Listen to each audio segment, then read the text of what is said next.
તો પાર્ટ 1 માં આપણે કીધું હતું કે પાણી હોરા આપણે મંદિરે જવું પડશે. તો જો હવે કેવી રીતના પાણી હોરા જાય છે. આપણે દાદા અને બાપુ બે પાણીમાં ઉતરી ગયા છે અને એમની વાય વાય મુય હવે પાણીમાં ઉતરી ગયો. મંદિરના થોડાક નજીક પહોંચ્યા અને પાણી કમર લગી પહોંચી ગયું.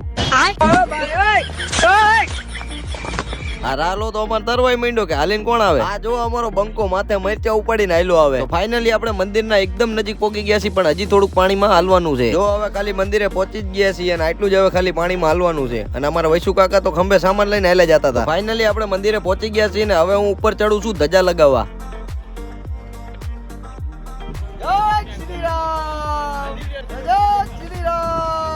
તો ફટાફટ મેં ધજા લગાવી દીધી અને ઉતરી ગયો પછી નીચે. જય શ્રી રામ. અને આ મંદિરમાં એક હનુમાન નથી, 7 હનુમાન છે. તો હવે આપણે આપણું મેન કામ કરવાનું છે, એટલે કે રેણ ચડાવવાની છે. તો આવી રીતે આપણા હનુમાન દાદાને રેણ ચડાવવાની હોય. રેણ ચડાવ્યા બાદ બધાને પ્રસાદી મળે અને પછી બધા બે ગયા મરચાં રોટલો ખાવા. અને મેં પછી બે હાથે દાબવાનું ચાલુ કરી દીધું. એક હાથમાં મરચું ને એક હાથમાં રોટલો. ને ખાઈ પીને પછી નદીનું જ પાણી પીવાનું હોય, કેમ કે મોરબી, વાંકાનેર ને આજુબાજુના ગામડામાં બધા અહીંયાથી જ પાણી જાય છે. ખાઈ પીને તાજા માજા થઈને પછી નદીમાં ધબકા મારવાનું ચાલુ કરી દીધું.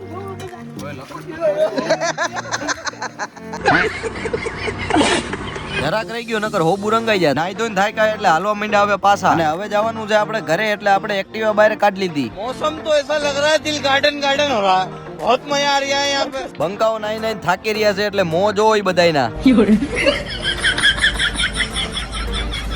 ભાઈબંધ ની એક્સેસ લઈને આવ્યા હતા એટલે આપણે પેટ્રોલ કરી નાખ્યું ફૂલ. પછી બધાએ ચાનો સબડકો માર્યો. પછી નીકળી ગયા અમે ઘર બાજુ. રસ્તામાં માટે લાવ્યું તો બધાએ કે ગોલા ખાઈ. બધાએ એક એક ગોલો લઈ લીધો ને મેણા દાબવા. પછી નીકળી ગયા આપણે સમતેરવા બાજુ. પછી બધાએ મેચ રમવા આવી ગયા ને મનીચો દરવાજો ઠેકવાની બદલે ગળકીને આવ્યો.